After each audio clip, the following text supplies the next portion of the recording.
interruptions, what some of the problems are. We identified them really earlier. We talked about telephone, email, other people, sometimes even yourself. You know, especially when brain chatter goes on, sometimes you interrupt yourself, you're in the middle of something, all of a sudden you think of something else, and there you go.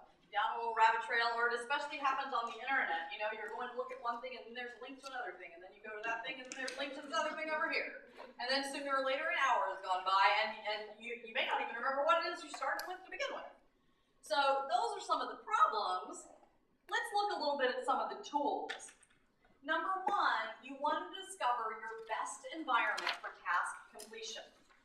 So you want to find out a little bit about what has and hasn't worked in the past. For example, would you do better to have some white noise or some music to help? Is it helpful? Like for me, I actually find that sometimes if I have an administrative day, I go to what I call my Panera office. I love my Panera office. Now, I've been to many Paneras and many other coffee shops, but there is one, only one, that is truly my Panera office. And that is because it has nice wide windowsills. So I can go and take a table for two, but then I can spread onto the windowsill. So I feel like I'm taking it, you know, table for two when it's just me is adequate. I don't want to take a table for four, but I have place to spread. It makes me much more productive to be able to do that. And I get a lot more done because when I'm in my home office, because in my home office I can get distracted by all sorts of other things. Now for some people, going to a coffee shop is distracting. That having the noise of the people around them is distracting. So you have to figure out for you what is the best environment. Sometimes you may need to let people know. So we talked about that with interruptions. Let's talk about that with emails. So how about the idea, I'm ready for the laughing. How about the idea of checking your emails only 2 or 3 times a day, rather than every 5 minutes? Now, I know that in some cases, you have to check it more than 2 or 3 times a day.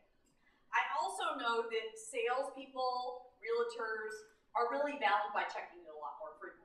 But I know that a lot of other people think they have to check it a lot more frequently, and they really don't. Now, I'm also not suggesting that today you check it every 5 minutes, and tomorrow you start checking it twice a day, because that is probably not going to happen. But if you have Outlook, did you know that you can change the amount of time between the send and receive? A lot of people don't realize that. Their default, I believe, is every 5 minutes. You can change it to every 15 minutes, every 30, every 2 hours, whatever you want. So I have over time gradually increased mine. So I went to 15 minutes, and then I went to 30 minutes, and then, you know, so now I'm a couple of hours, and I'm still increasing it because it's always a work in progress. So that is one thing that you can do to help minimize the interruptions. You can also take the noise reminders off, or the other little reminders that pop up to say you have a new email. And you may have to let clients and other people know. For example, you might consider voicemail more urgent than email. Some people might consider texts more urgent than phone calls. So you can decide what signifies urgency to you and sort of let people know that if they really need to get in touch with you, this is the best way to do it.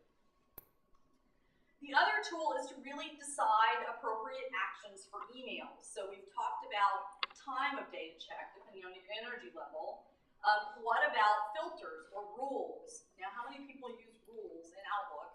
There are some others in Gmail too, but in Outlook, rules, filters? Oh my, okay. Filters and rules are wonderful things. So let me give you an example. Back when I was serving in a leadership position, and I had a specific email for that leadership position, but it was coming into Outlook, I had every email addressed to that particular address go into a folder.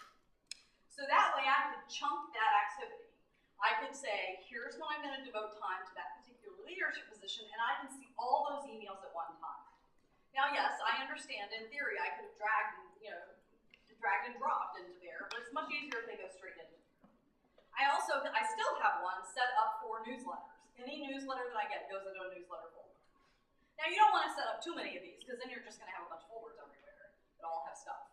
But you may want to set up 1 or 2. Maybe you get a lot of newsletters, and so you want a newsletter folder. Maybe you get emails from a particular person that's more of a big project that can go into a particular folder. When you're able to look at that stuff all at once, then you're going to be much more productive. Another thing to do is to rename. You can rename your emails in Outlook. So if you have something, and this happens all the time, between you and 1 or 2 or 3 or 10 other people, you've got something about Project A going around. And in the subject line, you've got, replies and responses, and they all say Project A. But then all of a sudden, someone throws in something about Project B, but it's still labeled Subject A. Oh dear, now it's really confusing. All you have to do is open it up, click on the subject line, put a new subject line in, and hit save. So it's a great way to either be able to A, signify to yourself that yes, and you can change it, obviously if you're sending something out, you can change it so that other people see it, but if it's something you're retaining, you can change that, or if it's something that has a due date